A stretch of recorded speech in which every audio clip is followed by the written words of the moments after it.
Hi friends, ಎಲ್ಲರೂ ಹೇಗಿದ್ದೀರಾ? ಎಲ್ಲರೂ ಚೆನ್ನಾಗಿದ್ದೀರಾ ಅಂದ್ಕೊಳ್ತಾ, ಯಾರು ಇನ್ನೂ ನಮ್ಮ ಚಾನಲ್ಗೆ ಸಬ್ಸ್ಕ್ರೈಬ್ ಆಗಿಲ್ವೋ ದಯವಿಟ್ಟು ಸಬ್ಸ್ಕ್ರೈಬ್ ಆಗೋದ್ರ ಮೂಲಕ ನಮ್ಮ ಚಾನಲ್ನ ಬೆಂಬಲಿಸಿ ಅಂತ ಹೇಳಿ ಕೇಳ್ತಾ, ಬನ್ನಿ ಇವತ್ತಿನ ವ್ಲಾಗ್ ಸ್ಟಾರ್ಟ್ ಮಾಡೋಣ. Welcome back to my channel.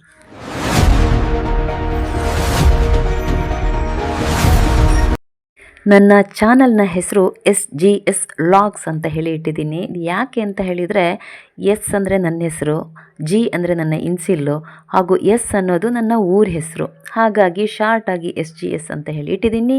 ನಿಮಗೆ ನನ್ನ ಚಾನಲ್ ಹೆಸರಿನ ಬಗ್ಗೆ ಕ್ಲಾರಿಟಿ ಸಿಕ್ತು ಅಂತ ಹೇಳಿ ಅಂದ್ಕೊಳ್ತೀನಿ.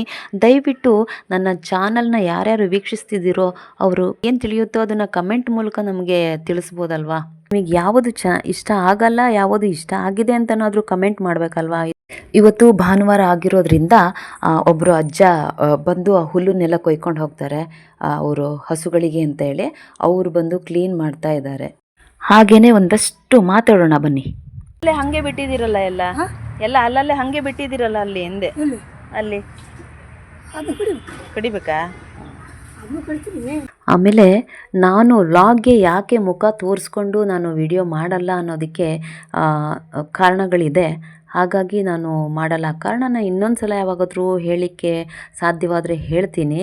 ಈಗ ಸದ್ಯ ನಮ್ಮಲ್ಲಿ ಏನಪ್ಪ ಅಂತ ಹೇಳಿದರೆ, ಈ ಫಸ್ಟ್ ಆಫ್ ಆಲ್ ಯೂಟ್ಯೂಬಲ್ಲಿ ಏನೋ ವಿಡಿಯೋ ಮಾಡ್ತಿದ್ದಾಳೆ ಅಂದ್ರೇ ಅದೊಂದು ದೊಡ್ಡ ಅಪರಾಧದ ಥರ. ಆದರೂ ಕೂಡ ನಾವು ಅವ್ರಿಗೆ ಸೊಪ್ಪಾಕಲ್ಲ ಬಿಡಿ, ಅದು ಬೇರೆ ವಿಷಯ. ಆದರೂ ಬೇರೆಯೇ ಕಾರಣ ಇದೆ, ಹೇಳೇ ಬಿಡ್ತೀನಿ ಬಿಡಿ. ಅತ್ಲಾಗೆ ಕನ್ಫ್ಯೂಷನ್ ಯಾಕೆ. ನಮ್ಮ ಅಮ್ಮನಿಗೆ ಸುಮಾರು ಈಗ 70 ವರ್ಷ. ಅವರಿಗೆ ಆಗಿರೋವಂಥ ಒಂದು ಕರಾಳ ಅನುಭವನೇ ಅಂತಲೇ ಹೇಳಬೇಕಾಗುತ್ತೆ ಇದು. ಬೇರೆ ಯಾವ ರೀತಿ ಕೆಟ್ಟದ್ರಲ್ಲೂ ಅಲ್ಲ, ಇದು ಬೇರೆ ರೀತಿ. ಅಂದರೆ ನಮ್ಮಮ್ಮ ಸ್ವಲ್ಪ ಕವನಗಳು, ಕತೆಗಳು, ಕಾದಂಬರಿಗಳನ್ನು ಸ್ವಲ್ಪ ಜಾಸ್ತಿ ಬರೆಯೋದು, ಹಾಗೂ ಈ ಪತ್ರಿಕೆಗಳಲ್ಲಿ ಏನಾದರೂ ಹೆಡ್ಲೈನ್ಗಳು ಬಂದರೆ ಬುಕ್ಸ್ ಓದೋದು, ಪತ್ರಿಕೆ ಓದೋದು, ಇದೆಲ್ಲ ಭಾಳ ಹುಚ್ಚು ಇದೆ ನಮ್ಮ ಅಮ್ಮನಿಗೆ. ಅವರು ಕವಿಯತ್ರಿ ಕೂಡ ಹೌದು. ಅವರು ಒಂದು ಸಲ ಏನು ಮಾಡ್ತಾರೆ, ಒಂದು ಬುಕ್ಕಲ್ಲಿ ಓದಿರ್ತಾರೆ. ಅದು ಏನಪ್ಪ ಅಂತ ಹೇಳಿದರೆ, ರೈತನಿಗೆ ಬೇಕು ಮಳೆ, ಆದರೆ ಆ ಜಾತಿಯ ಹೆಸರು ಹೇಳೋದಿಲ್ಲ, ಅವನಿಗೆ ಬೇಕು ಬಿಸಿಲು. ಇದು ಎಷ್ಟು ಚೆನ್ನಾಗಿದೆ. ಇದರ ಅರ್ಥ ತಿಳ್ಕೊಂಬಿಟ್ರೆ ಯಾವ ಗೊಂದಲಗಳೂ ಇಲ್ಲ, ಹೌದಲ್ವಾ? ರೈತನಿಗೆ ಮಳೆ ಬೇಕೇ ಬೇಕು, ಮಳೆ ಇಲ್ಲದೆ ಇದ್ದರೆ ಅವನ ಜೀವನನೇ ಆಗೋದಿಲ್ಲ. ಹಾಗೆಯೇ ಈ ಬಟ್ಟೆ ಒಗಿತಾರಲ್ಲ, ಅವರಿಗೆ ಬಿಸಿಲು ಬೇಕೇ ಬೇಕು. ಬಟ್ಟೆ ಒಣಗಿಸಿ ಅವುಗಳನ್ನು ರಾಜರಿಗೆ ಮೊದಲೆಲ್ಲ ಕೊಡ್ತಿದ್ರು. ತುಂಬ ಬಟ್ಟೆಗಳನ್ನು ಎಲ್ಲ ಕಲೆಕ್ಟ್ ಮಾಡ್ಕೊಬಂದು ತೊಳೆದ್ಬಿಟ್ಟು ರಾಜರಿಗೆ ಪುನಃ ರಾಜರು ಬೇರೆ ಬೇರೆ ಶ್ರೀಮಂತರ ಬಟ್ಟೆಗಳನ್ನು ತೊಳೆಯೋವಂಥ ಒಂದು ಜಾತಿಯವರು. ನಾನು ಅದನ್ನು ಕೀಳು ಅಂತ ಖಂಡಿತವಾಗ್ಲೂ ಹೇಳ್ತಾ ಇಲ್ಲ. ಅದೊಂದು ಟೈಟಲ್ಲಿತ್ತು, ಅದು ತುಂಬ ಇಷ್ಟ ಆಗಿ ನಮ್ಮಮ್ಮ ಫೇಸ್ಬುಕ್ಕಿಗೆ ಹಾಕ್ಬಿಟ್ರು ಅದನ್ನು. ರೈತನಿಗೆ ಬೇಕು ಮಳೆ, ಆದರೆ ಇವನಿಗೆ ಬೇಕು ಬಿಸಿಲು ಅಂತ ಹೇಳಿ. ಇದು ದೊಡ್ಡ ಇಶ್ಯೂ ಆಗಿ ಏನಾಯಿತು ಕೊನೆಗೆ ಅಂತ ಹೇಳಿದರೆ, ಇದು ರಾಜ್ಯಾಧ್ಯಕ್ಷರ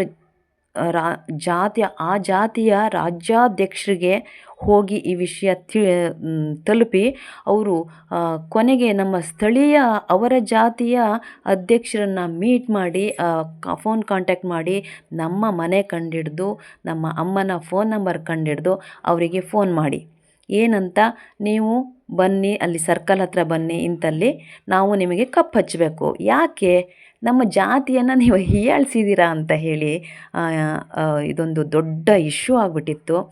ಆದರೆ ಕೊನೆಗೆ ಅದನ್ನು ನಾವು ಒಂದು ಸಮತೋಲನಕ್ಕೆ ತರೋದಕ್ಕೆ ತುಂಬ ಹರಸಾಹಸ ಮಾಡಿದ್ವಿ. ಹಾಗಾಗಿ ನಮಗೆ ಈ ಸೋಷಿಯಲ್ ಮೀಡಿಯಾ ಅಂದ್ರೇ ಅದು ಕೊನೆಗೆ ಬಿಡಿ, ಅವರು ಸಾರಿ ಕೇಳಿದರು, ಅವರೇ ಕೇಳಿದರು. ಯಾಕೆಂದರೆ ಬುಕ್ಕನ್ನು ಸಹ ನಾವು ಎದುರುಗಡೆ ಇಟ್ಟು, ಅದು ಯಾರೋ ತುಂಬ ದೊಡ್ಡ ರೈಟ್ರು ಬರೆದಿರೋ ಅಂಥದ್ದು, ಆ ಬುಕ್ಕನ್ನು ತೆಗೆದುಬಿಟ್ಟು ನಾವು ಅವರಿಗೆ ತೋರಿಸಿ, ಇವರಿಗೇನು ಕ್ರಮ ತಗೊಳ್ತಾ ಇಲ್ವಲ್ಲ, ನೀವು ನಮಗೆ ಯಾಕೆ ತಗೊಳ್ಳೋದು ಅಂತ ಹೇಳಿ ಎಲ್ಲ ಕೇಳಿ ಮಾಡಿದಾಗ ಅವರು ಕೂಡ ಅದನ್ನು ಒಪ್ಕೊಂಡು, ಆಯಿತು ಬಿಡಿ ಮೇಡಮ್ ಸಾರಿ ಅಂತ ಹೇಳಿ ಕೇಳ್ಕೊಂಡು ಹೋದರು. ಈ ವಿಷಯ ನಮಗೆ ತುಂಬ ಒಂದು ಬೇಜಾರಾದ ಸಂಗತಿ ಆಗಿರೋದ್ರಿಂದ ನಮಗೆ ಸೋಷಿಯಲ್ ಮೀಡಿಯಾ ಅಂದ್ರೇ ಭಯ. ಹಾಗಾಗಿ ಮುಖ ತೋರಿಸಿ ಮಾತಾಡೋದಕ್ಕೆ ನಮಗೆ ಸ್ವಲ್ಪ ಹಿಂಜರಿಕೆ ಆಗುತ್ತೆ. ಮತ್ತು ನಾಳೆ ಮತ್ತೇನು, ಯಾರು ಏನು ಕೆಟ್ಟ ಕಮೆಂಟ್ಗಳನ್ನು ಮಾಡ್ತಾರೋ ಮತ್ತು ನಾವಲ್ದೇ ನಮ್ಮ ಫ್ಯಾಮಿಲಿ ಕೂಡ ಅದರಿಂದ ಸಫರ್ ಮಾಡಬೇಕಾಗುತ್ತೆ ಅಂತ ಹೇಳಿ ಸ್ವಲ್ಪ ಭಯದಿಂದ ನಾನು ಮುಖ ತೋರಿಸಲ್ಲ. ಇದು ಕೆಲವರು ಕೇಳಿದರು, ಅದಕ್ಕೆ ಉತ್ತರ ಸಿಕ್ತು ಅಂದ್ಕೋತೀನಿ. ಅವರು ಪಾಪ ಅಜ್ಜ ಕೆಲಸ ಮಾಡಿದ್ರಲ್ಲ, ಅವರು ದುಡ್ಡು ಕೊಡ್ಲಿಕ್ಕೆ ಹೋದರೆ ದುಡ್ಡು ಇಸ್ಕೊಂಡಿಲ್ಲ. ಒಂದು ಜ್ಯೂಸ್ ಕೇಳಿ ನಮ್ಮ ಅಂಗಡಿಯಲ್ಲಿ ಜ್ಯೂಸ್ ಇಸ್ಕೊಂಡು ಕುಡ್ಕೊಂಡು ಹೋದರು. ಎಷ್ಟು ಒತ್ತಾಯ ಮಾಡಿದ್ರು ದುಡ್ಡು ಇಸ್ಕೊಂಡಿಲ್ಲ ಪಾಪ. ಅಷ್ಟರಲ್ಲೇ ಒಬ್ಬರು ಬಟ್ಟೆಯವರು ಬಂದರು ನೋಡಿ. ನಾನೀಗ ಆಲ್ರೆಡಿ 2 ತೊಗೊಂಡಿದ್ದೆ ಬಟ್ಟೆ, ಮತ್ತೆ ಇನ್ನೊಂದು ಹುಡುಗ ಬಂದುಬಿಟ್ಟ. ತಗೊಳ್ಳಿ ಅಕ್ಕ ಅಂತ ಹೇಳಿದಾಗ ನನಗೆ ಮನಸ್ಸೇ ಬರಲ್ಲ. ನಂಗೆ ಅದೊಂದು ಕೆಟ್ಟ ಅಭ್ಯಾಸ ಅಂತಲೇ ನಾನು ಹೇಳ್ತೀನಿ. ಯಾರಾದರೂ ಕೇಳಿಬಿಟ್ರೆ ನಾನು ಇಲ್ಲ ಅನ್ನೋದೇ ಇಲ್ಲ. ನಾನೇ ಬೇರೆಯವ್ರ ಹತ್ರ ಕೇಳುವಂಥ ಪರಿಸ್ಥಿತಿಲಿ ಇದ್ದರೂ ಕೂಡ ಅದು ಹೇಗೋ ಅಡ್ಜಸ್ಟ್ ಮಾಡಿ ತಗೊಂಡೆ. 3 ಬಟ್ಟೆ ತಗೊಂಡೆ. ಸರಿ ಫ್ರೆಂಡ್ಸ್, ನಾನೀಗ ಹೊರಡ್ತೀನಿ. ಬಾಯ್, ಎಲ್ಲರೂ ಚೆನ್ನಾಗಿರಿ ಅಂತ ಹೇಳ್ತಾ ದಯವಿಟ್ಟು ಎಲ್ಲರೂ ಸಬ್ಸ್ಕ್ರೈಬ್ ಮಾಡ್ಕೊಳ್ಳಿ.